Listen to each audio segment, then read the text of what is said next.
Infection control society Pakistan کے زیر اہتمام ہیلتھ اویئرنیس کا پروگرام جاری ہے، جس کے تحت مختلف طبی موضوعات پر معلومات فراہم کی جا چکی ہیں۔ ہم استفادہ کر رہے ہیں پاکستان نیشنل فورم آن وومنز ہیلتھ کے پلیٹ فارم سے شائع کردہ ایک جریدے سے، جس کا عنوان تھا جہاں عورتوں کے لیے ڈاکٹر نہ ہوں۔ اس جریدے میں بہت سارے امراض پر بات کی گئی۔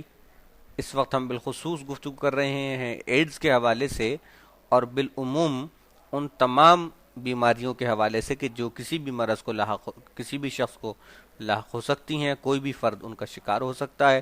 ہم نے بخار کے حوالے سے بات کی، ہم نے ڈائریا کے حوالے سے بات کی، ہم نے جلد پر دھبے اور خراش کے حوالے سے بات کی، اور ان کے کچھ علاج بھی آپ کی سماعتوں کی نظر کیے۔ اسی سلسلے کو ہم آگے بڑھا رہے ہیں، کچھ ان بیماریوں کا تذکرہ کر رہے ہیں کہ جو کسی بھی شخص کو لاحق ہو سکتی ہیں، کسی بھی فرد کو لاحق ہو سکتی ہیں۔ انہیں میں ایک بیماری ہے متلی یا قے، جس کو ہم وامٹنگ بھی کہتے ہیں، متلی یا قے۔ اگر متلی و قے کے باعث کوئی فرد کھا پی نہ سکے تو وہ کمزور، غذائیت کی کمی اور قلت آب کا شکار ہو جائے گا۔ عام طور پر متلی یا قے کی شکایت ایک دو دن میں ختم ہو جاتی ہے۔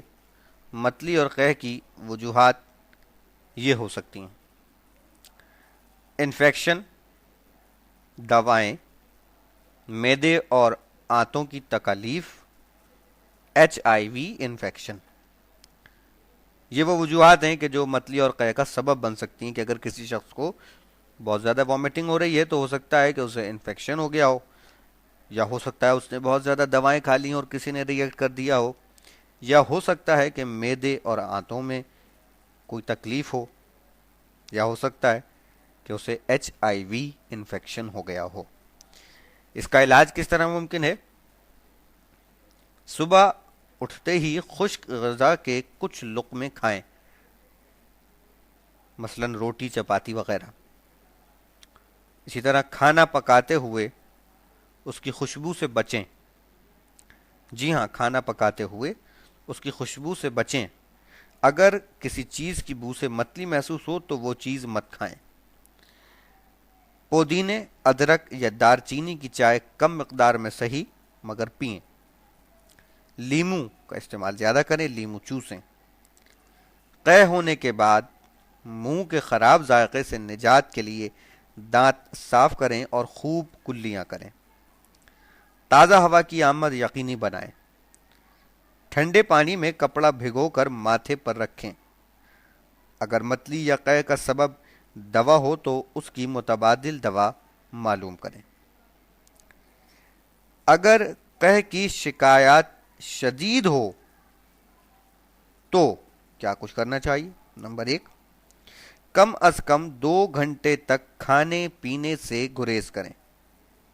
نمبر 2، اس کے بعد اگلے 2 گھنٹے پانی، ری ہائیڈریشن مائع یعنی نمکول یا کوئی اور مائع یعنی لیکوڈز کے 3 بڑے چمچے پئیں۔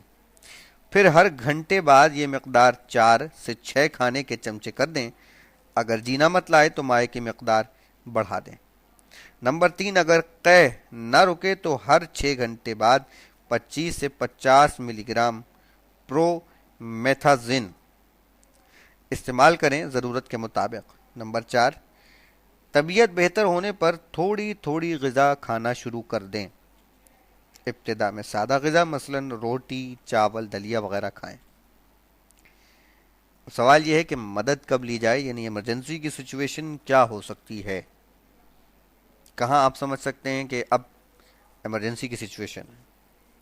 جب مریض کے جسم میں 24 گھنٹے تک کوئی غذا یا پانی نہ ٹھہرے، جب پیٹ میں درد اور بخار کے ساتھ قے ہو رہی ہو، جب قے کا رنگ گہرا سبز یا گہرا بھورا ہو اور اس میں فضلے یا خون کی سی بو آ رہی ہو، جب مریض میں قلت آب کی علامات نمایاں ہوں، تو ایسی صورت میں آپ سمجھ لیجئے کہ یہ ایک الارمنگ سچویشن ہے، ایک ایمرجنسی کی سچویشن ہے، جس میں فوری طور پر ڈاکٹر سے مدد لینے کی ضرورت ہے۔ اگلا موضوع ہے کھانسی، ایک بہت عام بیماری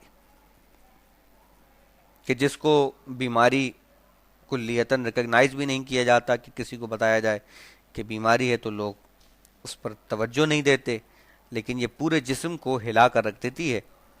کیا ہوتی ہے بیماری، کیوں ہوتی ہے، اس کا حل کیا ہے، کچھ باتیں بہت سادہ سی زبان میں۔ کھانسی نظام تنفس کی صفائی اور بلغم جسم سے باہر نکالنے کا ایک ذریعہ ہے۔ یہ پھیپھڑوں کی خرابی کی ایک علامت بھی ہے، خاص طور پر نمونیا یا ٹی بی کی صورت میں، جب پھیپھڑے انفیکشن کے باعث کثرت سے بلغم بناتے ہیں۔ جب کھانسی کے ساتھ بلغم نکلے تو کھانسی روکنے کے لیے دوا استعمال نہ کریں، اس کے بجائے کوئی ایسی چیز استعمال کریں جو بلغم کو نرم کر کے باہر نکالے، اس طرح کھانسی بھی تیزی سے ٹھیک ہو جائے گی۔ علاج، اس کا علاج کیا ہو سکتا ہے؟ خوب پانی پئیں، پانی سب دواؤں سے بہتر ہے، یہ بلغم کو نرم کرتا ہے جس سے بلغم کھانسی کے ساتھ خارج ہو جاتا ہے۔ دن میں کئی بار اپنے پھیپھڑوں کی صفائی کے لیے کھانسیں، مگر کھانستے ہوئے منہ پر ہاتھ یا کوئی کپڑا ضرور رکھیں۔ چہل قدمی کریں، اگر یہ ممکن نہ ہو تو بستر پر کروٹیں بدلیں اور بیٹھ جائیں، اس طرح بلغم پھیپھڑوں سے بآسانی نکل جائے گا۔ لیموں کے عرق یا شہد سے یا جڑی بوٹیوں کے ساتھ چائے سے حلق کو صاف کریں اور آرام پہنچائیں۔ کھانسی روکنے کے شربت عام طور پر مہنگے ہوتے ہیں اور کوئی خاص فائدہ بھی نہیں دیتے۔ اگر کھانسی شدید ہے تو آپ رات بھر جاگتے رہیں تو اس صورت میں کوڈین 30 ملی گرام یا کوڈین کف سیرپ لیا جا سکتا ہے، یقیناً فائدہ مند ہو سکتا ہے۔ ایک ضروری بات یہ ہے کہ اگر کھانسی کے بعد زرد، ہرا یا خون آلود بلغم نکلے تو کھانسی کا سبب نمونیا یا ٹی بی ہو سکتی ہے۔ اس صورت میں آپ کو مخصوص دواؤں کی ضرورت ہوگی۔ اب سوال یہ ہے کہ ٹی بی کیا ہے اور ٹی بی کا علاج کس طرح ممکن ہوگا؟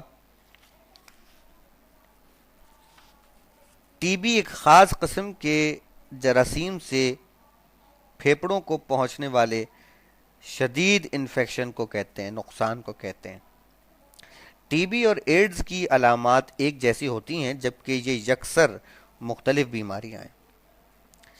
ٹی بی کا شکار مردوں، عورتوں اور بچوں کی بڑی تعداد ایڈز زدہ نہیں ہوتی، لیکن ایڈز زدہ افراد کو ٹی بی بہت آسانی سے ہو جاتا ہے۔ ایڈز ہونے کی صورت میں فرد کا جسمانی نظام بے حد کمزور ہو جاتا ہے اور وہ کسی بھی بیماری کا شکار ہو سکتا ہے۔ ایڈز کے مریضوں میں ٹی بی عام سی بات ہے۔ ایڈز سے مرنے والے 3 افراد میں ایک کی موت کا سبب ٹی بی ہوتی ہے۔ مردوں کے مقابلے میں عورتیں ایچ آئی وی ایڈز ہونے کی صورت میں ٹی بی کا شکار آسانی سے ہو جاتی ہیں، خاص طور پر اس صورت میں جب ان کا جسم یکے بعد دیگرے حاملہ ہونے، غذائیت کی کمی یا خون کی کمی اینیمیا کے باعث کمزور ہو چکا ہو۔ ایڈز ہونے کے باوجود ٹی بی کا علاج ممکن ہے، لیکن ضروری ہے کہ اس کا علاج فوری طور پر شروع کر دیا جائے۔ لازمی ہے کہ ایڈز زدہ افراد ٹی بی کے علاج کے لیے تھائی ایسیٹوزون استعمال نہ کریں۔